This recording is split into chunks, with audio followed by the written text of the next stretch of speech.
देखिए उसको बम्बू को निकाल दिया। नमस्कार दोस्तों, स्वागत है आपका आज के इस नए ब्लॉग में।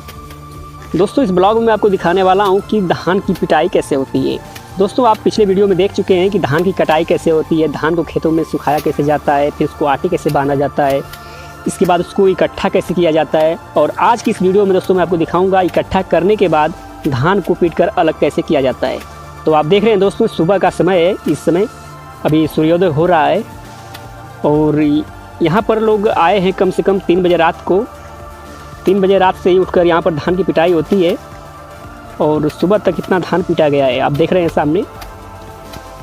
तो दोस्तों देहात में लोग रात को उठकर ही धान को पीटते हैं 3 बजे 4 बजे सुबह में, जिसे हम भोर कहते हैं, उसी में उठकर धान को पीटा जाता है। तो आप देख रहे हैं दोस्तों इस समय 6 बज रहा है, इस समय सुबह के 6 बज रहे हैं और धान को इतना पीट दिया गया है, आप देख रहे हैं। जूम करके मैं दिखा रहा हूँ आपको।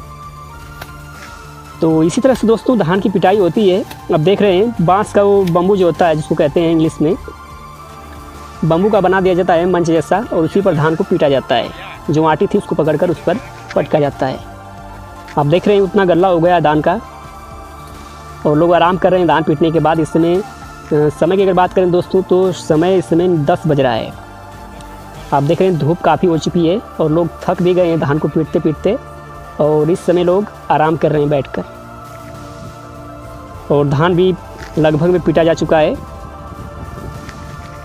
और जो खर पतवार होता है उसको लोग बटोर रहे हैं, ऊपर से धान में से निकाल रहे हैं। निकालने के बाद उसको अलग रख दिया जाता है और जब धान पूरी तरह से साफ़ हो जाता है तो उसको एक पंखे की सहायता से ओसाया जाता है। तो दोस्तों आज की वीडियो में आपको पूरा दिखाऊंगा डिटेल में कि क्या क्या प्रोसेस होता है। तो इस समय जो आप देख रहे हैं दोस्तों ये धान में से खरपतवार को निकाला जा रहा है, आप देख रहे हैं सामने की तरफ। और इसके बाद दोस्तों पंखा भी ला दिया गया है, आप सामने देख रहे हैं पंखा भी ला दिया गया है। अब इसके बाद चारों तरफ से साफ़ सफाई करने के बाद धान को उठाया जाएगा और पंखे के सामने से गिराया जाएगा।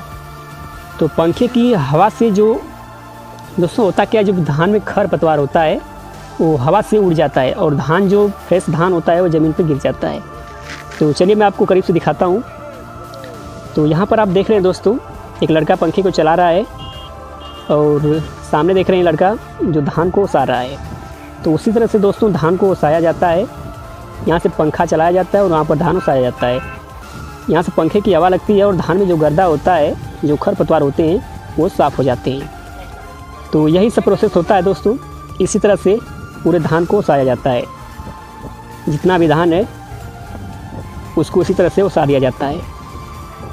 और यहाँ पर देख रहे हैं उस धान को उठाकर लोग दे रहे हैं और वहाँ पर ओसाया जा रहा है।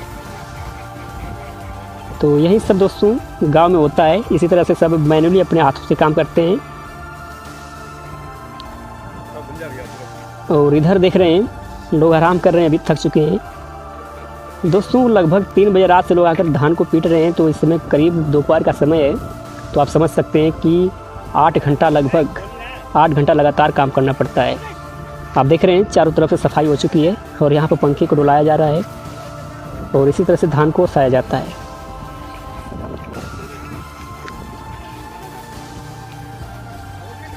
और यहाँ पर जो बांस को बांधा गया था धान पीटने के लिए, उसको अब खोला जा रहा है, क्योंकि दोस्तों धान तो पूरी तरह से पीट दिया गया है, तो इसको खोलकर निकाल दिया जाता है। और ये सब धान का जो पतई था, जिसको खरपतवार कहते हैं, उसको निकाला गया है। और अब फाइनली दोस्तों धान को ओसा भी दिया गया है। अब ओसा कर इसको बोरा में भर दिया गया है। अब देख रहे हैं धान बिल्कुल साफ़ हो गया था और इसको अब बोरे में भर दिया गया है। अब दोस्तों इसी तरह भरने के बाद इसको अब घर पे ले जाया जाता है। ये खेत में धान को पीटा जा रहा था। खेत में हम लोग देहात में दोस्तों यही होता है कि खेत में लोग धान को पीट देते हैं और पोरा का गल्ला जो होता है इसी पर लगा देते हैं और धान जो होता है उसको घर पर लेके चले जाते हैं। तो देख रहे हैं दोस्तों इधर धान को पीट दिया गया है और यहाँ पर इकट्ठा इसको बोरे में भर कर रख दिया गया है। और ये सामने देख रहे हैं दोस्तों ये पोरा है, इसको एक तरह इकट्ठा कर दिया जाता है इसको भी।